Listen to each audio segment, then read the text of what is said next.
Quando Marx entra na vida intelectual, ele tem diante de si uma teoria social que já está constituída sobre a sociedade burguesa. Essa teoria começa a surgir no século XVII, que é quando ela recebe seu nome, economia política.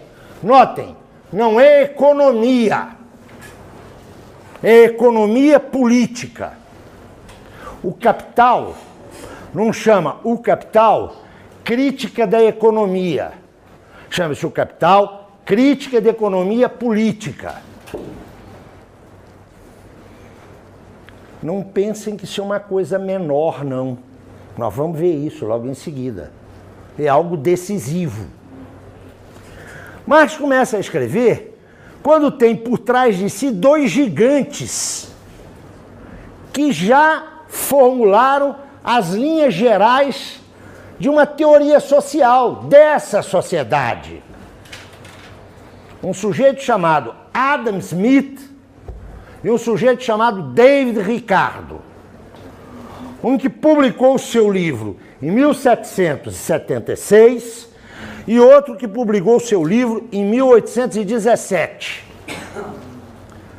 Então notem, Marx não começa do nada. Ele tem diante de si uma massa crítica que ele considera insuficiente. Mas ele não considera apenas insuficiente. Ele considera que, ademais de insuficiente, ela, ao mesmo tempo em que revela muito do movimento real do objeto, o objeto de Marx é a sociedade burguesa. Em Smith e em Ricardo, e não só, eu estou simplificando, estou me referindo apenas aos dois maiores. Diz, olha, ali, esses caras apanharam tendências significativas dessa sociedade. Reproduziram idealmente muito da dinâmica dessa sociedade, mas também esconderam. Não porque quisessem, não por safadeza ou desonestidade, porque as condições sociais e históricas em que eles escreveram ainda não permitia a visão da natureza dessa sociedade. Eu vou me deter um pouco nisso, porque aqui está um dos mais importantes princípios teórico-metodológicos de Marx. Smith está escrevendo no ponto de arranque da Revolução Industrial. Ele está escrevendo no nervo mesmo de um processo muito mais amplo que constituiu a Revolução Burguesa. A Revolução Industrial é um momento da Revolução Burguesa, que não é um processo que se esgota em 1688 na Inglaterra, em 1776 nos Estados Unidos e tem o seu verdadeiro paradigma em 1789 na França. Atenção! A Revolução Burguesa é um processo plurissecular que se engendra a partir dos séculos XV e XVI, com a chamada Revolução Comercial, e vai ganhar densidade precisamente no século XVIII, quando o grupo de mercadores que enricou controlando a circulação de mercadorias, seja o conjunto de mercadorias trazido do Oriente, olha os empórios comerciais, o norte da Itália, pensem depois em Lisboa, depois nos Países Baixos. Quando esse grupo de mercadores, que sai das entranhas da sociedade feudal, enrica, fica rico, e passa agora a buscar o controle não da circulação de mercadorias, mas da produção das mercadorias. E a Revolução Industrial é essencial para isso. Smith está escrevendo da Inglaterra, embora ele seja um escocês, em 1775, um inquérito sobre a riqueza das nações. Ele está percebendo, e ele é um partícipe ativo, é um defensor desse processo, ele está percebendo que surge uma nova sociedade. Ele está percebendo que surge uma sociedade que tem um jeito de produzir riqueza social que é novo. Está se transitando de uma sociedade onde a forma típica da riqueza é a propriedade imobiliária. Leia-se, a propriedade fundiária, o feudo, para um tipo de sociedade onde a forma típica da riqueza é móvel, é dinheiro, que ele vai chamar de capital. Um nobre francês do século XV não podia meter a mão no seu feudo, botar ele debaixo do braço e migrar para a América. Um burguês do século XVIII já podia fazer isso. A sua riqueza é móvel, é mobiliária, é o capital. Smith está olhando isso.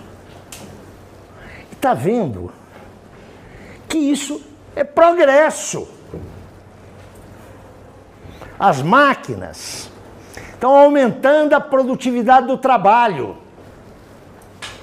É possível produzir mais riqueza social. Mas ele está olhando o que está acontecendo com os trabalhadores. Um pauperismo absurdo. Um nível de exploração absurda. Smith é um pensador extremamente honesto. Ele diz, olha, eu estou vendo tudo isso, isso é uma barbaridade. O que permite o crescimento dessa produtividade é a divisão do trabalho dentro da fábrica que está nascendo. Mas essa divisão mutila os trabalhadores.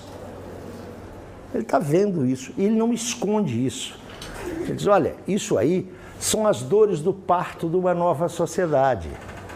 Quando essa forma de produzir riqueza se generalizar, os ganhos serão de todos. O cara está sacando o que está se passando ali e o está dizendo honestamente. Mas ele precisa de encontrar um jeito de conciliar a anarquia absurda daquela produção e aquela forma de exploração. Ele está dizendo, olha, está surgindo aí uma coisa chamada sociedade civil, que é o mercado. Vocês estão muito espantados porque no mercado cada um vai para atender os seus objetivos pessoais, privatistas. Mas tem uma mão invisível que transforma essa busca privatista de interesses individuais no bem-estar de todos. É uma mão invisível que equaliza os efeitos do mercado. Vocês já acham que Smith era um safado que inventou isso para se desculpar do pauperismo que ele estava vendo? Não. Ele estava convencido, isso é um pressuposto da sua teoria, da existência do direito natural que garantia a cada homem o direito à vida e o direito à propriedade. Olha que coisa engraçada. Smith descobre coisas essenciais sobre a sociedade, mas ele tem umas lentes filosóficas que acabam por deformar aquilo que ele está descobrindo. Ricardo publica a sua obra em 1817. Smith era um professor universitário. A disciplina que ele lecionava era filosofia moral. Olha que coisa fantástica. Ele está dando bases científicas à economia política. O estudo do Smith é uma primeira expressão de teoria social. Economia política para Smith discutia os tipos de propriedade, a relação dos indivíduos com essa tipologia da propriedade, e discutia a propriedade que estava ganhando dinâmica, a propriedade do capital. Ele está ali no coração mesmo da Revolução Industrial. Então ele vê o seguinte, que aquela produtividade gerava uma riqueza que era distribuída sob a forma de renda fundiária, sob a forma de lucro e sob a forma de salário. Vocês sabem o que o Smith está descobrindo? Muito antes de Marx, as classes sociais, o proprietário fundiário, o burguês e o operário. Ele está discutindo como é que se faz a tributação, como é que o Estado deve controlar a tributação. Ele está discutindo o comércio entre as nações, está discutindo o câmbio. É isso que os economistas que saem formados aqui hoje discutem? Eles discutem classe social, eles discutem estruturas governamentais. Nequinha. A economia política do Smith não tem nada a ver com a economia que está aí. Aquilo que é economia política no Smith é, em geral, uma cadeira de 6 meses num curso de 4 anos. Nós vamos ver como é que chegou a isso, para poder entender o Marx. A crítica do Marx não é a economia. É a economia política e aquilo em que ela derivou. Agora notem, qual é a posição de Ricardo, que está escrevendo em 1817? O processo de industrialização e de urbanização que a Revolução Industrial trouxe consigo já está começando a se consolidar. Agora, os trabalhadores, os operários, não são apenas mais aquela massa que sofre do pauperismo. A gente estuda a Inglaterra dos anos 10 para frente e vai descobrir o movimento ludista. Deveríamos falar ludista, porque tem esse nome em função de um tecelão chamado William Ludd, escreve-se Ludd, que disse aos trabalhadores: a nossa miséria, responsáveis são as máquinas. Vamos quebrar a máquina. E esse movimento sacode a Inglaterra.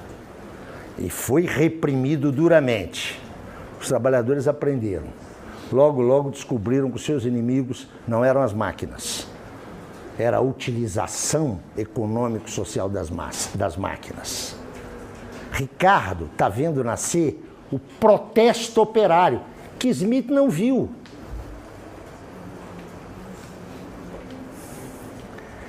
Ricardo morre em 1823. Ele não deixou nenhum documento autógrafo depois do livro dele. Mas como eu observei, ele era completamente diferente de Smith. Smith era um professor. Ricardo era uma figura fantástica. O pai dele era corretor de ações na Bolsa de Valores de Londres. Ele começou a trabalhar com o pai e achou o pai um cara muito conservador. O pai não estava sacando como é que se podia ganhar dinheiro com ações. Ele tornou-se um especulador. Ganhou dinheiro, enricou. Pois agora eu vou estudar. Estudar, notem, do ponto de vista da defesa da Revolução Burguesa. Publica o seu livro. Ele vai viver 6 anos mais. Ele vai morrer em 1823. Tudo indica que ele tenha começado a tirar conclusões socialistas da sua análise. Só indica, porque não há nenhum documento, autógrafo, que nos autorize a dizer isso. Mas atenção, os primeiros socialistas ingleses são todos ricardianos. Todos! E para quem conhece a história da economia política, ele lê aquele panfletinho de 23 páginas chamado Manifesto do Partido Comunista. Ali tem uma fortíssima influência de Ricardo. Ou seja, Marx,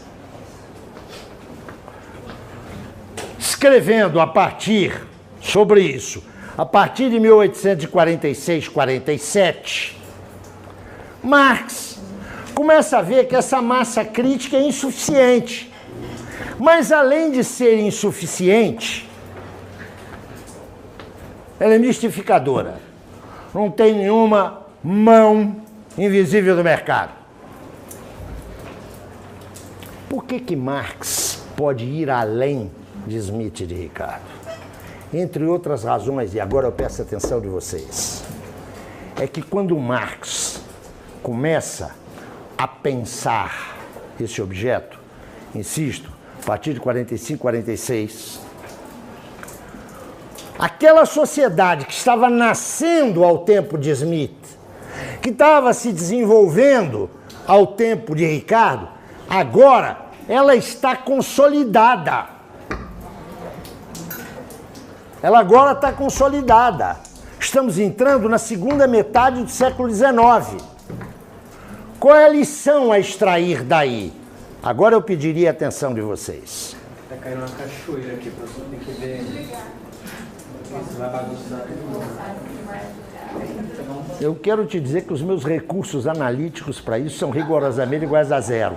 Não tenho nenhuma massa crítica a partir da qual... Ah, tá aí, né? A ferramenta é aquela lá, ó. Então vamos tratar de utilizá-la. Voltemos aqui. Marx está trabalhando com um objeto que está num estágio de desenvolvimento muito mais complexo do que aquele com o qual trabalharam Smith e Ricardo. Vamos ver se eu dou dois exemplos para vocês me entenderem. Um deles não é um bom exemplo, mas é gráfico. Imaginem um casal de professores da UNB, doutores ou pós-doutores, que tem um filho de 16 para 17 anos e o menino está muito confuso para escolher o curso universitário que tem à sua disposição. Em se tratando de professores, que são pessoas muito letradas, a gente sabe o que vai acontecer, né? Eles vão levar o menino ao melhor psicólogo de Brasília e vão fazer um teste vocacional com o menino. Aí vai aparecer lá, medicina, 95%. Serviço social, 70%. Música, 56%. Cinema, 3%. O menino, com essas disposições, com a conversa com os pais, vai fazer medicina. Né? Ou então vai fazer serviço social. Entra na universidade com 17, 18 anos. Faz o seu curso, tem oportunidades profissionais porque pode fazer uma boa residência, vai fazer um mestrado no exterior, volta e começa a ser um importante cirurgião aqui em Brasília. Aos 35 anos, o menino que é casado, provavelmente com uma cirurgiã, começa a ver que o seu casamento não vai bem. Briga com a mulher e entra num cinema e vai ver um trabalho do, não sei se ele ainda está vivo, um camarada nosso, Vladimir de Carvalho. E sai do cinema e diz, meu negócio é cinema. Larga tudo, família, mulher, filho, é um tresloucado, vai para Paris, estuda 3 anos de cinema, volta, vai morar não mais no plano piloto onde ele residia, mas em Taguatinga não, que está muito sofisticado, numa dessas novas cidades, e vai fazer cinema, e vai se realizar. Pergunta, os psicólogos que o examinaram quando ele tinha 16 ou 17 anos, erraram completamente? Me diga uma coisa, é um menino, adolescente de 16 anos, que explica ao médico que largou tudo para fazer cinema, ou é o contrário? Claro que é o contrário, não é?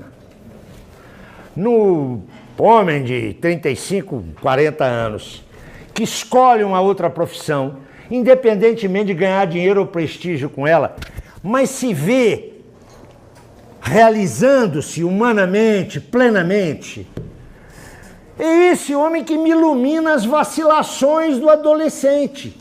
Nele, latências, tendências, floresceram e ganharam densidade.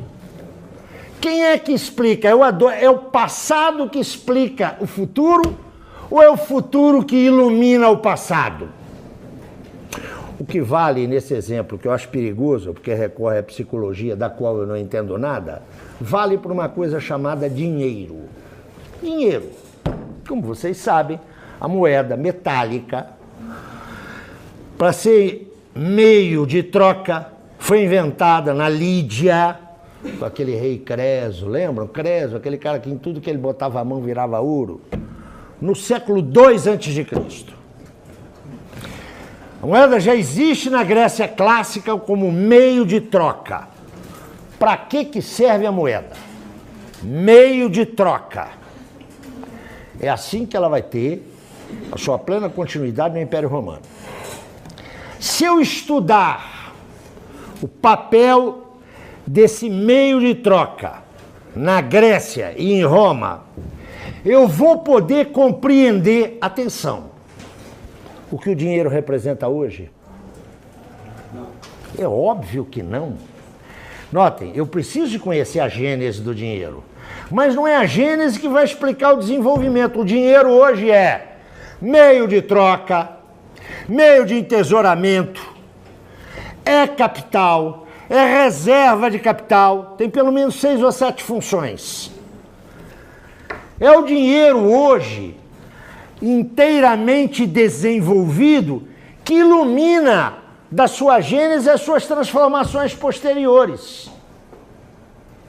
Se vocês concordam que assim seja, o que vocês estão me dizendo é que o passado é indispensável para compreender o presente, mas é o presente que ilumina os desenvolvimentos do passado. Olha aqui, queridos. Esse é um princípio metodológico fundamental de Marx. A gênese, ou seja, a origem, eu tenho que conhecê-la.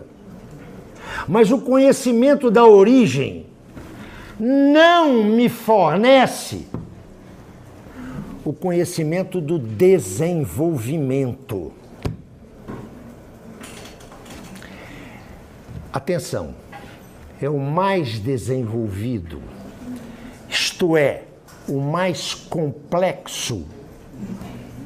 Atenção, o mais complexo que explica e ilumina o menos desenvolvido, o menos diferenciado, o menos complexo. Não é um paradoxo isso? Mas, queridos, o conhecimento teórico se apresenta sempre como paradoxal em face da experiência. Lembrem-se do exemplo aqui da experiência que vocês têm cotidianamente de ver o Sol girar em torno da Terra. Esse é um princípio metodológico fundamental de Marx. Atenção! É o mais desenvolvido, é o mais complexo que ilumina o menos desenvolvido e o menos complexo. E atenção! Eu estou chamando de complexo aqui o menos diferenciado e o mais diferenciado. Eu voltarei a isso. É célebre a passagem de Marx onde ele diz, olha, não é a anatomia do símio, do macaco, que explica a anatomia do homem. É antes o desenvolvimento anatômico do homem que me permite compreender a anatomia do símio. Claro, não é, queridos? Olha o que o Zé Paulo é capaz de fazer. Olha aqui, ó. O Zé Paulo é capaz de ter oposição digital entre o polegar e essas 4 coisas, porque me permite não apenas apreensão, me permite uma manipulação digital que nenhum outro animal tem. Nenhum outro antropóide tem. Mas eu não explico isso aqui examinando o macaco. Eu posso compreender a limitada capacidade de apreensão digital do macaco a partir do momento que eu conheço essa aqui. É o mais desenvolvido, o mais complexo, o mais diferenciado, que ilumina o menos. Está entendido isso? Isso é um princípio fundamental metodológico de Marx. Com isso, Marx está querendo dizer o quê? Se eu estudar a economia mercantil na Grécia clássica, ali, ó, eu tinha uma sociedade escravocrata, mas eu tinha também trabalho livre. Havia um segmento na economia grega que não era apenas escravista. Havia compra e venda de mercadoria. E por isso você tinha o dinheiro lá. Aí diz Marx, se eu estudo a economia mercantil, seja na Grécia, seja no final da Idade Média, eu estou estudando um pouco da sociedade burguesa, não é? Que é uma sociedade onde se produz mercadoria. É uma sociedade mercantil. Mas diz Marx, mas eu estudando lá a economia mercantil grega, eu não explico a economia mercantil da sociedade burguesa. Agora, estudando a economia mercantil na sociedade burguesa, eu posso compreender muito da economia mercantil grega e suas transformações. Está entendido isso? Isso é um princípio metodológico do Marx. Ele vai dizer, olha, eu tenho que conhecer a gênese da sociedade burguesa. Eu tenho que saber como é que ela se constitui. Mas a constituição dela não me explica o seu desenvolvimento. É o seu desenvolvimento. E ele está escrevendo, quando essa sociedade já está consolidada, ele não está escrevendo ao tempo de Adam Smith. É aí que ele pode compreender coisas que Adam Smith não compreendeu. Por quê? Porque as tendências que Adam Smith lidou com elas de maneira muito incipiente, agora estavam abertas, explicitadas. Dá para entender isso, meus companheiros? Se vocês entendem isso, vocês começam a entender a absoluta leviandade daqueles que consideram que Marx é um positivista. Porque o princípio metodológico fundamental do positivista é que o mais simples explica o mais complexo. Marx está nas antípodas do positivismo. Atenção para isso. Então, cuidado com esse papo de que Marx é um determinista, Marx é um positivista. Quem escreve isso ou está enganado ou está enganando. Independentemente de descobrirmos ou não limites na teoria do Marx. Por que eu fiz toda essa viagem?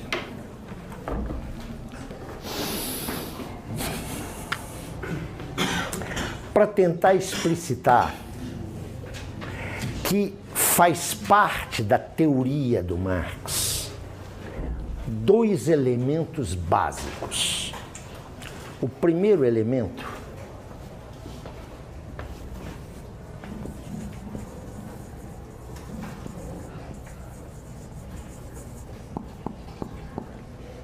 é a historicidade dessa categoria.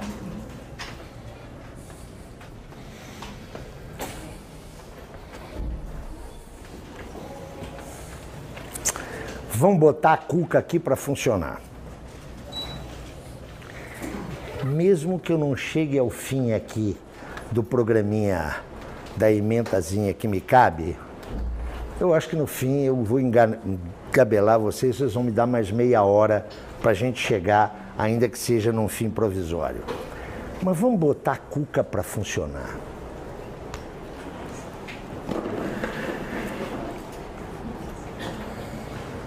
A teoria de Marx é histórica sob dois aspectos. Ela só podia se constituir como tal quando a sociedade burguesa estivesse constituída. e consolidada. O livro 1 do Capital sai em 1867. Então ela é histórica nesse sentido. O objeto que ela estuda, ao contrário do objeto estudado por Smith, por exemplo, é um objeto que já revelou o florescimento das suas tendências estruturais. Mas é histórica também no outro sentido. É no sentido de que as implicações dessas tendências estruturais que já estão explicitadas também estão à vista. Smith está escrevendo num tempo em que o operário era um sofredor, um objeto da ação do capitalista. Marx está escrevendo a partir da Revolução de 1848, onde o proletariado se põe na cena histórica como um sujeito que em 48 descobre que aquela conversa de liberdade, igualdade e fraternidade, que aliás foi utilizada domingo, mas não quero me referir a domingo, que aquela história só em parte é verdade. Alguns são mais iguais que outros, alguns são mais livres que outros. O proletariado, nas suas vanguardas, começa a descobrir em 48 que os seus interesses não são os interesses dos seus exploradores. O SESI, o SESC e o SENAI não funcionam. Marx tem apenas, o trato com um capitalismo que já explicita suas regularidades estruturais. Mas ele tem ainda como chão político algo que já desapareceu de cena. O chão político de Smith e de Ricardo era uma burguesia revolucionária que estava querendo transformar o mundo e que invocava o direito natural contra o direito divino. Atenção! O direito natural, o jusnaturalismo, foi invocado pela burguesia ascendente para travar o poder absoluto do monarca, que era garantido pelo direito divino. A teoria jusnaturalista foi uma arma nas mãos da burguesia revolucionária. Só que a burguesia deixa de ser revolucionária depois de 1848. Ela construiu o seu Estado. Agora ela quer conservá-lo. Por isso a Revolução de 48 é peça central para a gente entender o Sr. Marx. O suporte social de Smith, em parte de Ricardo, foi uma burguesia revolucionária. Essa burguesia desapareceu depois de 48. Quem vai carregar as bandeiras de uma radical transformação do mundo não é mais essa burguesia. E é esse novo sujeito histórico, é a este novo sujeito histórico que Marx dá voz. Assim como Smith deu voz à burguesia revolucionária inglesa. Isso é para voltar aqui, ó. Entre o sujeito e o objeto, não se põem apenas mediações analíticas, categorias. Veja, Marx não vai estudar a economia política partindo do zero. Ele vai partir da teoria do valor trabalho de Smith e de Ricardo, que ele vai criticar, mas a noção básica já está lá em Ricardo. Quem produz riqueza é o trabalho. Claro que vocês sabem que isso não é mais importante hoje, não é? É verdade. Hoje nós vivemos na sociedade do conhecimento. Não é? A empregabilidade passa pela qualificação da força de trabalho, da mão de obra. Todo mundo é trabalhador hoje. No mesmo processo em que se desqualifica o trabalhador, não é? Agora o trabalhador é colaborador, é associado, não é? É cooperador. Mudanças de palavras carregam mudanças de conteúdo semântico. Atenção, a linguagem não é inocente. Notem, além da historicidade, há um elemento, atenção,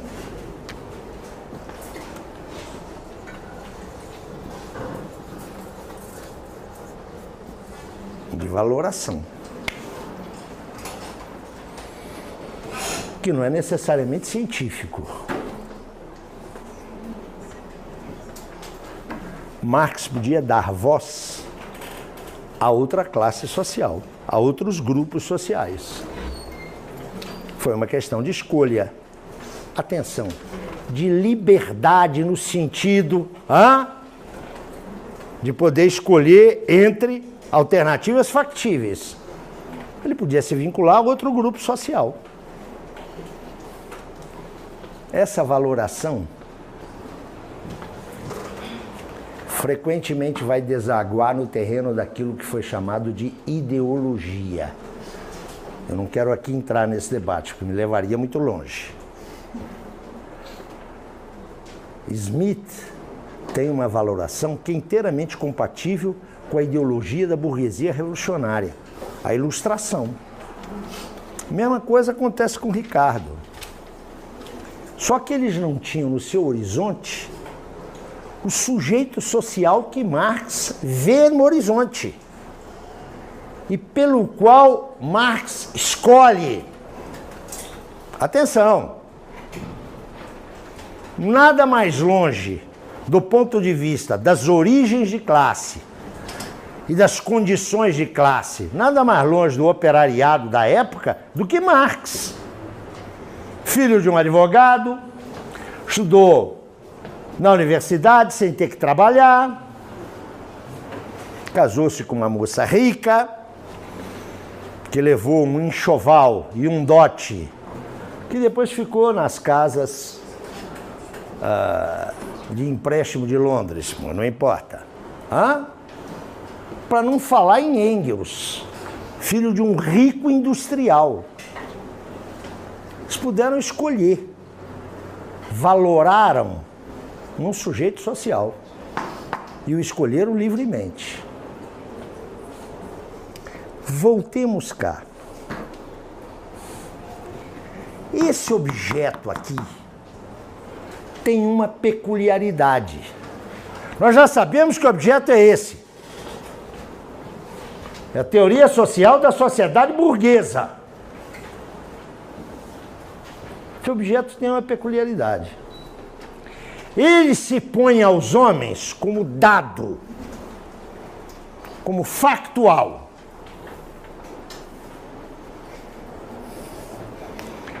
Esse objeto é independente da consciência do pesquisador. Se Marx não tivesse estudado o capitalismo teria a sua existência tal como ela se deu. Não é o pesquisador que cria o objeto. O objeto, em Marx, é um objeto real, histórico. Portanto, me perdoem a tautologia. Esse objeto dispõe de objetividade em face da consciência do investigador.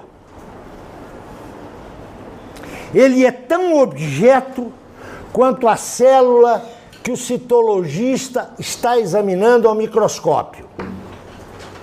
Mas há uma diferença essencial. O citologista não criou a célula. Esse objeto, que tem uma realidade efetiva, independente da consciência do pesquisador, ele é criação dos homens. Ele é um produto humano. O que significa, atenção, que a relação sujeito-objeto na pesquisa da sociedade não é a relação sujeito-objeto que existe na pesquisa da natureza. Todo doutorando da área de ciências sociais deve ler Jean-Baptiste Vico.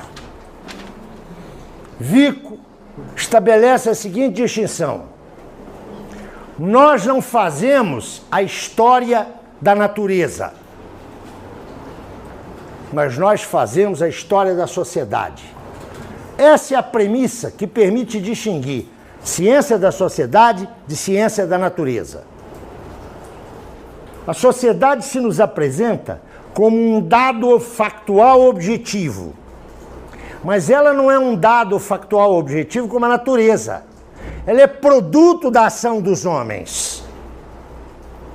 Isso faz com que a relação de sujeito-objeto aqui tenha que levar em conta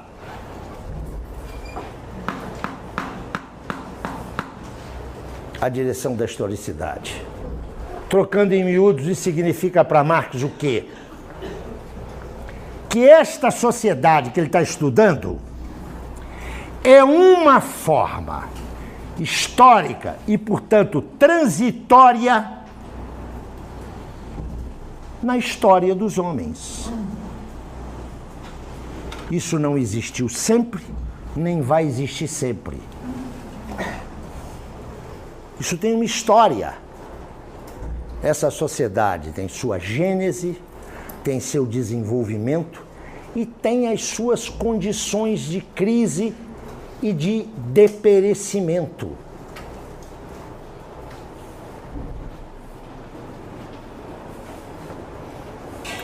O que é, então, a teoria social de Marx? Aquilo que ele elaborou ao longo da vida e que nunca conseguiu concluir, porque é inconclusa. Essa teoria só vai se manifestar conclusa quando esta sociedade deixar de existir como tal. Teoria de Marx é a reprodução ideal de quê?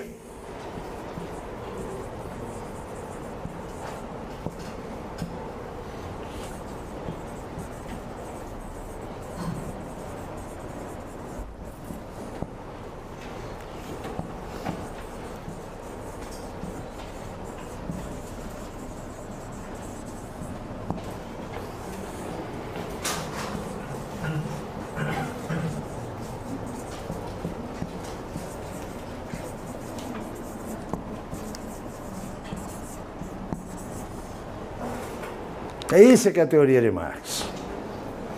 É a reprodução ideal do movimento real da sociedade burguesa. Que movimento real é esse? Da sua gênese, da sua consolidação, do seu desenvolvimento e das condições de crise dessa sociedade. Crise entendida aqui, por favor, como deperecimento, como fim dessa sociedade. É isso que é a teoria do Marx. Um que publicou o seu livro em 1776 e outro que publicou o seu livro em 1817. Então notem, Marx não começa do nada. Ele tem diante de si uma massa crítica que ele considera insuficiente. Mas ele não considera apenas insuficiente. Ele considera que, ademais de insuficiente, ela, ao mesmo tempo em que revela muito do movimento real do objeto, o objeto de Marx é a sociedade burguesa. Em Smith e em Ricardo, e não só, eu estou simplificando, estou me referindo apenas aos dois maiores. Diz, olha, ali, esses caras apanharam tendências significativas dessa sociedade. Reproduziram idealmente muito da dinâmica dessa sociedade. mas também esconderam. Não porque quisessem, não por safadeza ou desonestidade, porque as condições sociais e históricas em que eles escreveram ainda não permitia a visão da natureza dessa sociedade. Eu vou me deter um pouco nisso, porque aqui está um dos mais importantes princípios teórico-metodológicos de Marx. Smith está escrevendo no ponto de arranque da Revolução Industrial. Ele está escrevendo no nervo mesmo de um processo muito mais amplo que constituiu a Revolução Burguesa. A Revolução Industrial é um momento da Revolução Burguesa, que não é um processo que se esgota em 1688 na Inglaterra, em 1776 nos Estados Unidos e tem o seu verdadeiro paradigma em 1789 na França. Atenção, a Revolução Burguesa é um processo plurissecular que se engendra a partir dos séculos XV e XVI, com a chamada Revolução Comercial, e vai ganhar densidade precisamente no século XVIII. Quando Marx entra na vida intelectual, ele tem diante de si uma teoria social que já está constituída sobre a sociedade burguesa. Essa teoria começa a surgir no século XVII, que é quando ela recebe seu nome, economia política. Notem, não é economia, é economia política. O Capital não chama o Capital crítica da economia, chama-se o Capital crítica da economia política. Não pensem que isso é uma coisa menor, não. Nós vamos ver isso logo em seguida. É algo decisivo.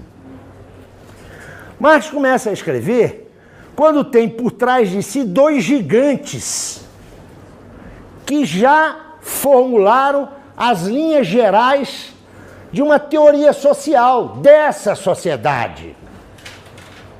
Um sujeito chamado Adam Smith e um sujeito chamado David Ricardo. Quando o grupo de mercadores que enricou controlando a circulação de mercadorias, seja o conjunto de mercadorias trazido do Oriente, olha os empórios comerciais, o norte da Itália,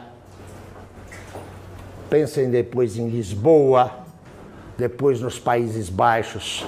Quando esse grupo de mercadores, que sai das entranhas da sociedade feudal, enrica, fica rico e passa agora a buscar o controle não da circulação de mercadorias, mas da produção das mercadorias. E a Revolução Industrial é essencial para isso. Smith está escrevendo da Inglaterra, embora ele seja um escocês, em 1775, um inquérito sobre a riqueza das nações. Ele está percebendo, e ele é um partícipe ativo, é um defensor desse processo, ele está percebendo que surge uma nova sociedade. Ele está percebendo que surge uma sociedade que tem um jeito de produzir riqueza social que é novo. Está se transitando de uma sociedade onde a forma típica da riqueza é a propriedade imobiliária. Leia-se, a propriedade fundiária, o feudo, para um tipo de sociedade onde a forma típica da riqueza é móvel, é dinheiro, que ele vai chamar de capital. Um nobre francês do século XV não podia meter a mão no seu feudo, botar ele debaixo do braço e migrar para a América. Um burguês do século XVIII já podia fazer isso. A sua riqueza é móvel, é mobiliária, é o capital. Smith está olhando isso. E está vendo que isso é progresso. As máquinas estão aumentando a produtividade do trabalho. É possível produzir mais riqueza social. Mas ele está olhando o que está acontecendo.